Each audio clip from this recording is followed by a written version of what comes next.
Oh, yeah. Yeah. This is Monday, October 2nd, 2023. And from the home studio in Middletown, Delaware, Marshal Manlove from Delaware Sports and My Sports Reports, this being the Delaware Sports Edition. Let me tell you just a little side joke why I go, yeah, all the time. Quite some time ago, I had an intern on my old television show who was doing an interview with George Kasanovich, the head football coach at Concord High School, legendary coach, of course. So my intern, Dave, asks Coach a question, and George answers it, and my intern takes the microphone back and goes, yeah, and hands the microphone back to him. Ever since then, I've been doing that. It cracks me up every time I see it. I should bust it out somehow. It's like probably on Super VHS, though. That's why I say that. So if you ever hear that, just think of George Kasanovich. It's actually a tribute to that interview. It still makes me laugh. Yeah, that was his question. Yeah. Oh, do you know an athlete who has reached some sort of statistical milestone? We'd like to honor them. Here's a couple from the Concord Raiders volleyball team. Julie Keenan recorded her 100th career kill for the Raiders volleyball team. Made a little sign for her. That's fantastic. So for kills, to probably reach the My Sports Reports milestones version, we're probably looking for 500, 250 or something like that. But definitely worthy of celebration here on this particular episode. And also from the Concord Raider volleyball team, Sydney Donatello has reached the 500 assist mark for her career. Congratulations to her, and she will also definitely make it into the My Sports Reports Amateur Sports Milestones episode, our next one, which will be number 69 or 70 or something like that.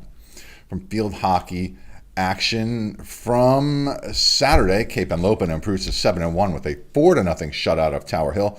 Ohio-bound senior Addie Basile scored 3 of the Vikings' goals to lead them to victory. Cape outshot Tower Hill 34-2 in this contest. There's Addie Basile. And this is brought to you by me, Marshal Manlove, stage hypnotist. Please consider coming to watch my show live in a publicly available venue this Saturday at the Smyrna Opera House. If you watch this show regularly, I usually do a show on Sunday Fun Day here at Delaware Sports, but I was away doing my comedy hypnosis show.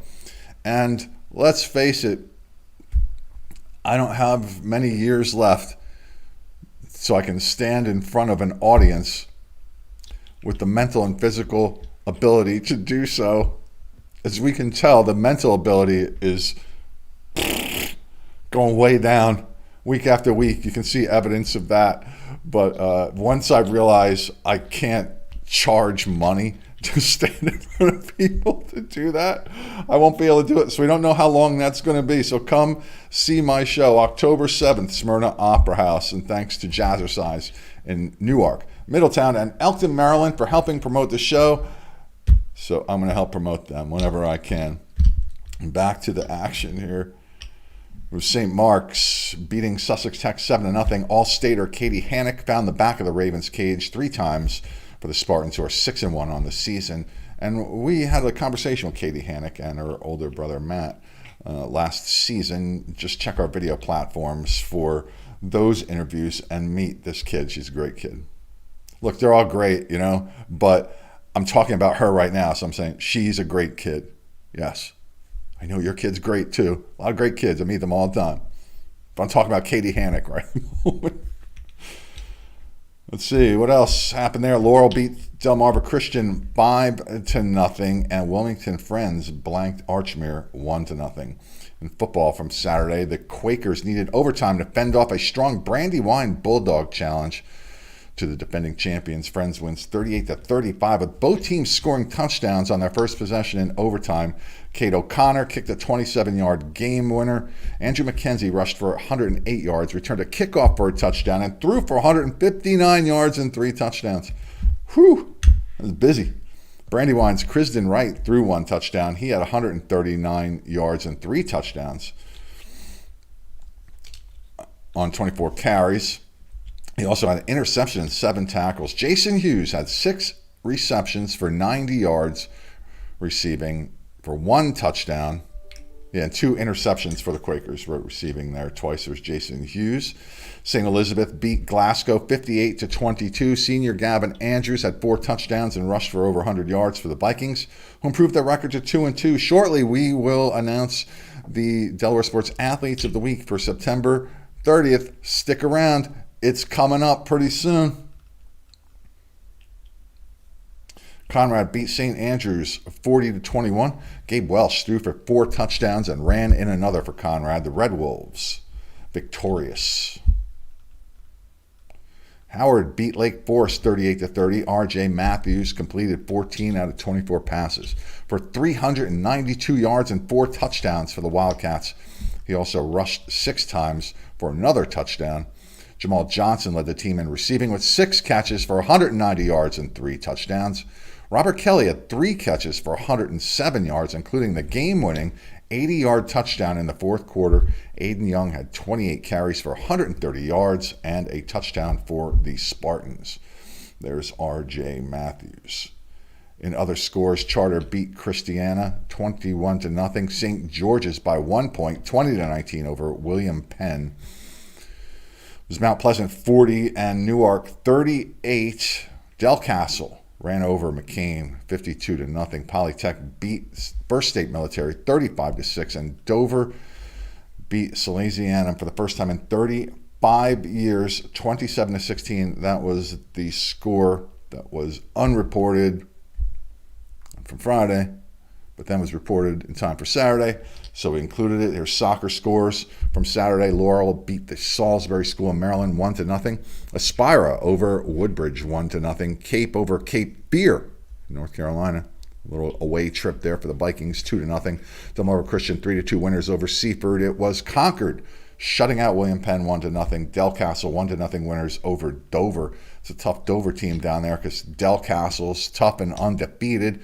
Salesianum drops a tough game to the Phelps School out of Pennsylvania 3-2, and it was St. George's 3, Delaware Military 0. In volleyball action, the 2 Catholic Conference powerhouses traveled down south and came away victorious. Padua over Delmarva Christian in straight sets, and Ursuline over Cape Henlopen also in straight sets. So I'm having a little trouble getting cross-country results. For whatever reason, they're kind of scattered. Teams kind of travel all over the place, use different reporting and scoring systems, and I haven't been able to get as many of these results as I would have liked to so far, because I like this sport.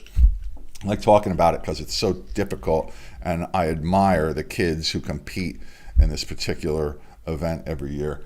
The Salesianum Invitational for 2023 had results available, though, and for the girls, let's pull that up so you can see it. There was Bella Walsh from Middletown, the time in 1956, winning this overall. But take a look at the second place finisher from Sussex Academy, an 8th grader, Paige Ballinger. And that was 74 runners, so Bella Walsh beats out 73 others. It was Conestoga High School winning overall. The top Delaware team finishing here was Sussex Academy, 133 points in 4th place. There's Bella Walsh. For the boys, it was Ethan Walter from Salesianum winning this one overall. And check out, so in 6th place and 10th place are runners from Caesarati. Why is that significant? Because they were the team winners. Salesianum 3rd in this particular race. Other Delaware teams, St. Mark's 5th, Cape 6th, Middletown 9th, and Sussex Academy were 10th. Now, there's Ethan Walter. Now, the Delaware Sports Athletes of the Week for week ending September 30th. As you can see, there, a little coffee. Wet the whistle. Wet the whistle. It's a very old term. I don't think anybody uses that anymore except me. I'm probably the first one to use it in 10 years. All right, here we go. Our first of 4 honorees this week is McKevis Rogers from Newark High School. He had 2 great back-to-back weeks. He scored 4 of the Yellow Jackets touchdowns against Mount Pleasant this past Saturday and rushed for 267 yards and 2 more the previous week. Congratulations, McKevis Rogers. We just mentioned Bella Walsh's results in the Salesianum Invitational. She is honored as our Athlete of the Week for 9/30, week ending September 30th. Beat 73 other runners from 10 other schools, the only runner to crack the 20-minute mark. Oscar Lopez Becerra is the goalie for Hodson Votech. He led the Silver Eagles to 2 shutouts during the week against Red Lion and Brandywine. And St. Andrews Frank Nasta was 16 for 30 passing for 269 yards, 4 touchdowns, and 1 touchdown rushing. He also ran in a 2-point conversion in Saints' win over Early College when they played them. And Frank has also announced that he is committed to play football at McAllister College. We also announced that a couple weeks ago as well. Just a refresher, because we know not everybody watches all these episodes. So if you would like to nominate an Athlete of the Week, just send that nomination to us at mysportsreports@gmail.com. What should you send? The name, obviously. A picture would help greatly, because this is a visual presentation here. The accomplishment, the school, and any other pertinent information that will help color this broadcast a little bit. If you have a milestone of some sort, mysportsreports@gmail.com is the address that you need to know. It scrolls across the bottom of the screen there. Here it comes. mysportsreports@gmail.com. Yeah. Special thanks go out to my wonderful, beautiful wife, Dawnie M. Thanks to Janice D., Kelly R. for watching the show and contributing some information as well. I appreciate that. Ladies and gentlemen, boys and girls, I am Marshal Manlove, and now from the home studio in Middletown, Delaware, I hope that you have a great week. I'm out. October 7th, Smyrna Opera House. Be there. Get some tickets. Find out ticket information in the calendar section at marshallmanlove.com. Now, I'm out.